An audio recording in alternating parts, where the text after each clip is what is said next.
Is your fabric stash overflowing and you just don't know what to do with it? Well, today we are doing an easy quilt that you can make in one day using just 12 fat quarters.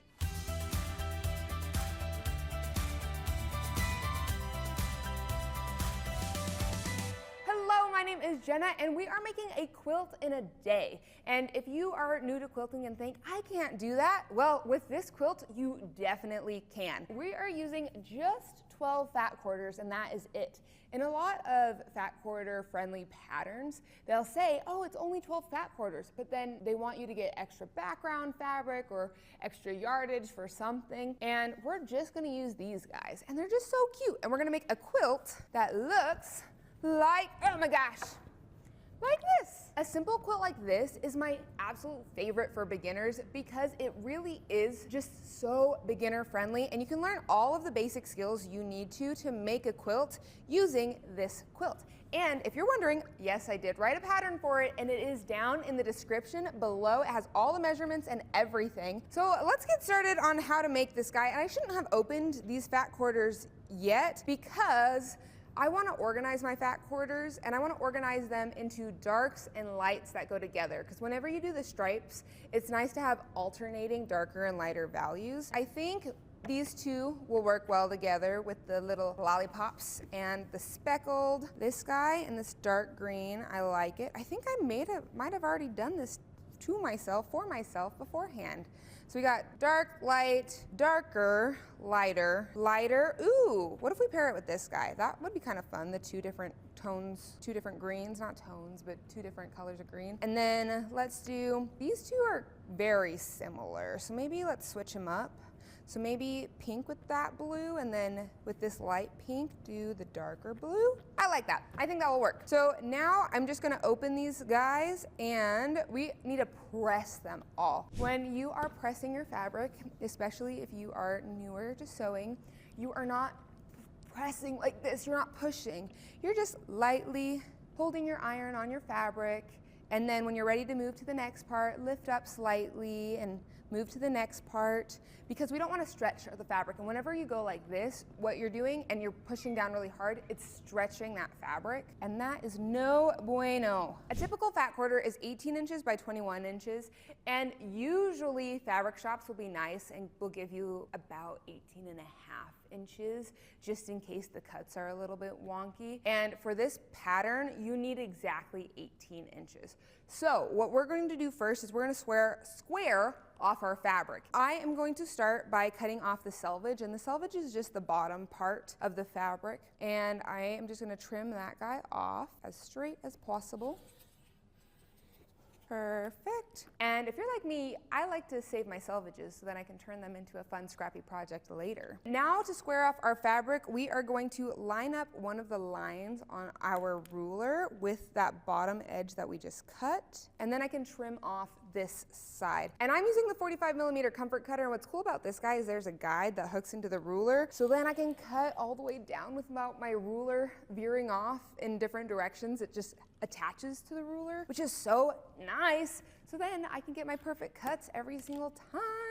So I'm gonna turn it this way, and whenever you turn your fabric, just make sure not to pull it a whole lot because that causes more inaccurate cuts because the fabric shifts, especially after you cut it. But once it's turned, we can go ahead and we're gonna cut a bunch of 3-inch by 12.5-inch rectangles. But to make it easier on ourselves, I'm gonna cut one strip right here that is 12.5 inches wide and then subcut, which means cut from what you've just cut, those 3-inch strips. So I cut up until the end of this ruler and I'm just gonna shift my ruler up, line it up along the edge because this is a 12.5-inch ruler.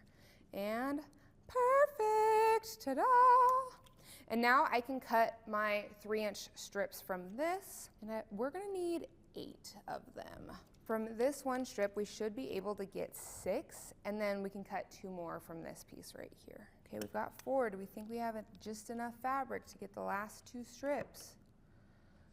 Sorry, I know I'm in the camera. I think we do. I think we've got the perfect amount. Oh man, did you guys look at this? I have the perfect amount of fabric. I love it when that happens. So right here, I've got 6 of our little stripes. And then I just need 2 more to make 8. So I'm gonna cut 12.5 inches and then cut 2 more of these 3-inch stripes. And then we've got some extra to go into our scrap bin where we can make a scrappy project for later. If you need ideas on scrappy projects, make sure to like and subscribe because we have a series called Thrifty Quilting where I show you how to make a bunch of different fun stuff using your scraps. What we just did to these guys is what we're gonna do with the rest of our fabric. So I'm just gonna put them into my pairs and cut them into 8 3 by 12.5 inch rectangles. We've got all our fabric cut out and now it's time to lay out our blocks, which I love. And from one set of fabric, you should get 4 blocks. Not you should, you will get 4 blocks. But we're gonna orient them like so, and this is 1 block. But if you want to become a more efficient and faster quilter, I could lay out all the blocks like this and then sew them together, but that's going to take a little bit of time. But with this pair of fabric, what I see is I can sew all of these blocks together and these pieces together, and then I can take all of those and put them together to make the block. So instead of laying all of these guys out, I'm just going to take all of this to my sewing machine and I'm going to chain piece, which means sewing them all at once and just leaving a little bit of thread between each of the blocks, so then I can be a little bit faster and more efficient. And when we sew these together, we're just using our standard 1/4 inch seam allowance. Do you see this? This is why they call it chain piecing. I love it. And then to cut these, it's really easy just to use the thread cutter on the side of your sewing machine. My little Rebel has a little thread cutter right here and it makes things so easy. And remember, we're learning how to be more efficient quilters, so I'm not going to press this right now. I know that for all of these blocks, I need to take 1 piece and 1 piece and sew them together. So I'm just not going to leave my spot and I'm going to sew these guys together. When I sew these together, I just want to make sure that everything is lined up and that the right fabrics are touching each other. We've got 4 perfect blocks, and now we just have to press them. If you're newer to quilting and you want your seams to line up, you want your blocks to consistently be the same size, there are several different tips and tricks you can do so that your blocks all match up together in the end. And one of them has to do with the way you press your blocks. I've noticed, especially when teaching newer quilters, that when you're pressing to one side like we are in this quilt, this seam right here, a lot of the times there is a fold, there is some overlap, and when I go to pull the fabric a little bit, you can see that the seam hasn't been pressed flat all the way, which is okay. Learning to press is something that you just have to do in quilting, and you get better at it as you go. So when you're doing little stripes like this, my advice for pressing is I'm going to press with the right side of my fabric up, and then I'm going to take the edge of my iron and I'm just going to run it against that seam on the edge, and that's just pushing all of the fabric this way, so then I can then put the iron on top of the fabric and just push the fabric over that edge again,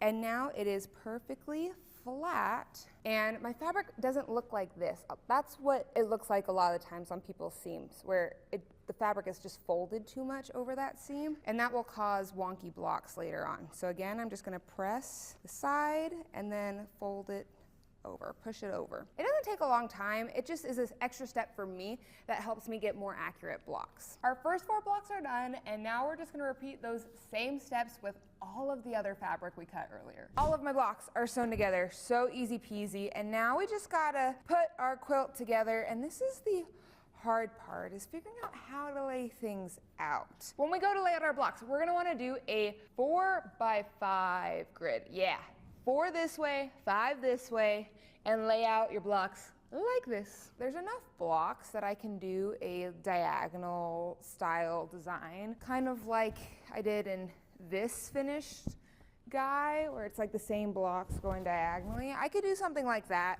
or I could switch it up. I'm just gonna lay everything out on this mat and see what we got. I kind of like that, except these two are a little too close together. So maybe switch that guy out. I don't know what I would switch it out with. Let's see.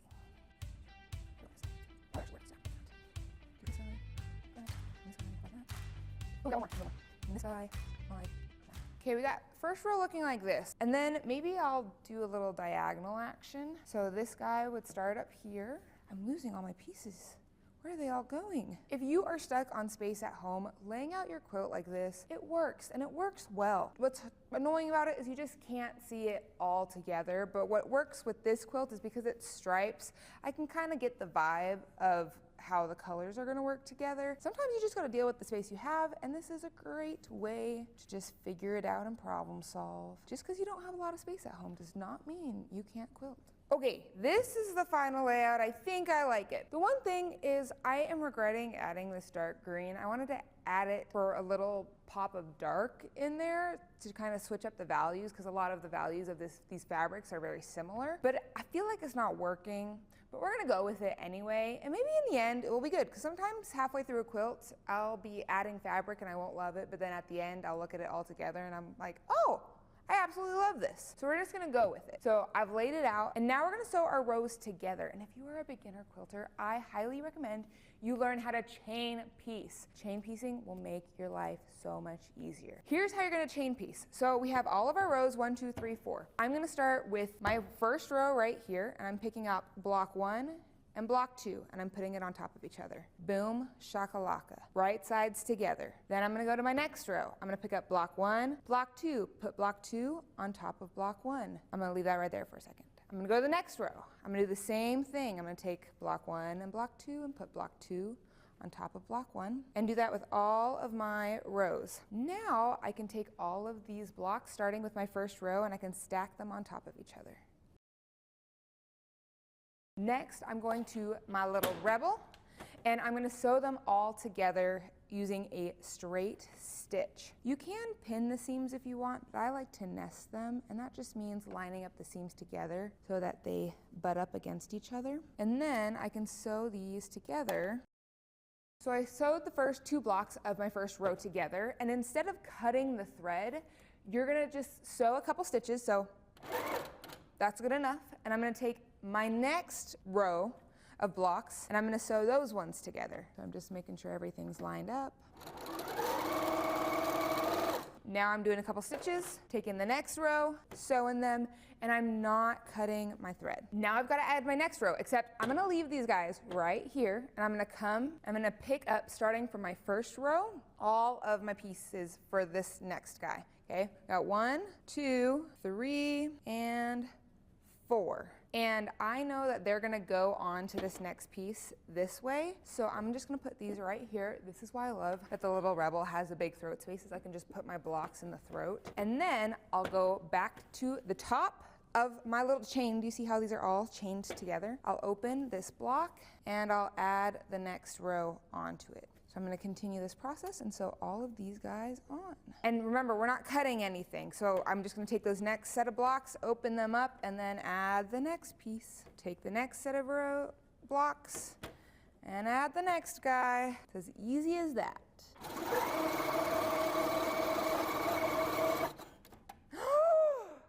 Did you see that? That was called, my brain was going on autopilot and I cut the thread. I hate it when that happens, because in the end, when you chain piece, it looks really cool too. So I'm gonna just sew that back up. I go on autopilot all the time while sewing, and that is my worst enemy, because that is when mistakes happen. Okay, now I can cut it. Leaving these guys right here. And we're going and we're grabbing the next row. By chain piecing, what this does is it helps you keep more organized, and it helps you sew faster. So if you want to finish a quilt in a half a day instead of a full day, this really helps. Like if I wasn't filming right now, I think I could probably put together this quilt, sew it all together in probably like 15, 20 minutes. It would be pretty quick. And by the whole quilt, I just mean like sew all the blocks together, not actually sew each individual block. That would be crazy if someone could sew all the blocks and put them all together in a quilt top in 15, 20 minutes. That would be insane. All of my rows are now sewn, and you wanna see my favorite part about chain piecing? Look at it. All of the rows, they stay nice and organized. Isn't that beautiful? I've done this once with chain piecing with, I think it was a queen size quilt, and it was just so much fabric. But it's so fun doing it this way because all your rows stay organized. You don't have to pay attention to where's what. And then from here, we can press them.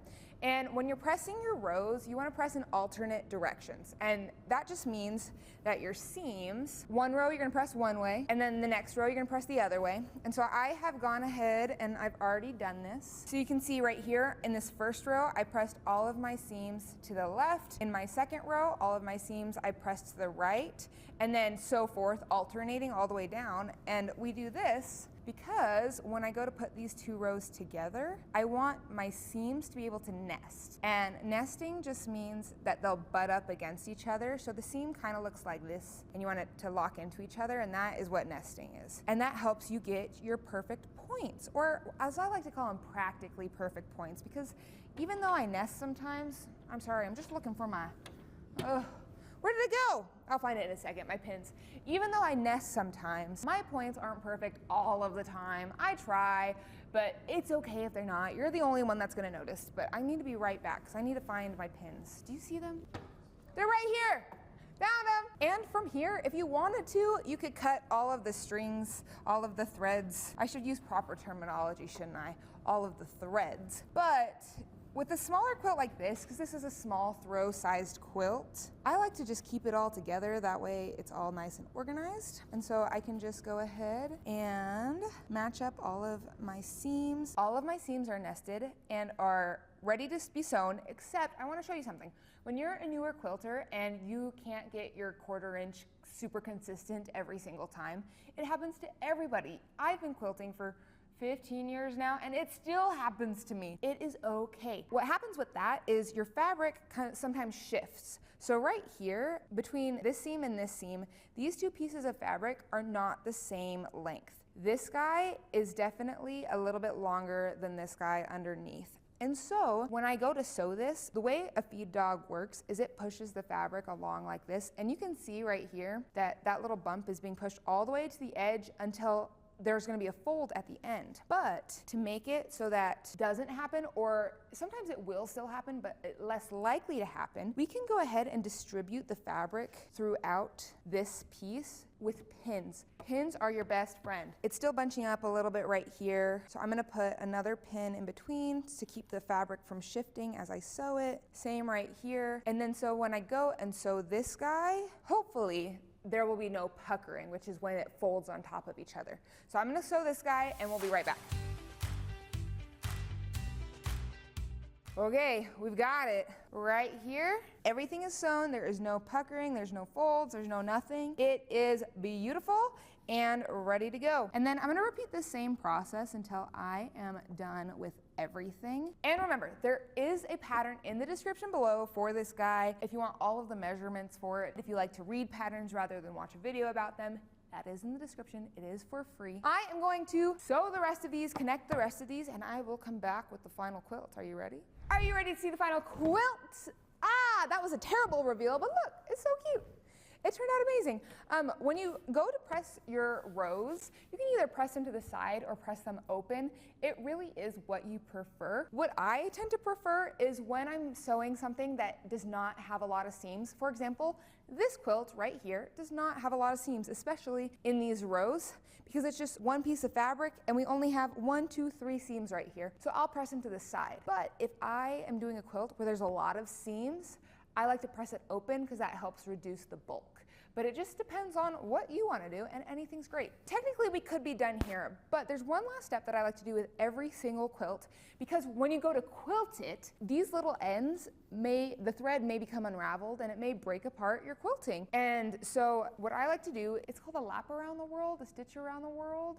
A victory lap, that's what it's called, where you sew 1/8 of an inch all the way around the edge of your quilt. What this does is it locks your seams so they don't come unraveled. And anytime I do this, I use a larger stitch length so that it goes by faster. And the best part about this quilt is you can make it in a day or less. Thank you so much for hanging out with me. If you end up making this quilt, make sure to post it on social media and tag us so then I can see and cheer you on while you're making your fun quilts. Remember, the free pattern is in the link below, and make sure to like and subscribe so we can hang out again later, and I'll see you next time.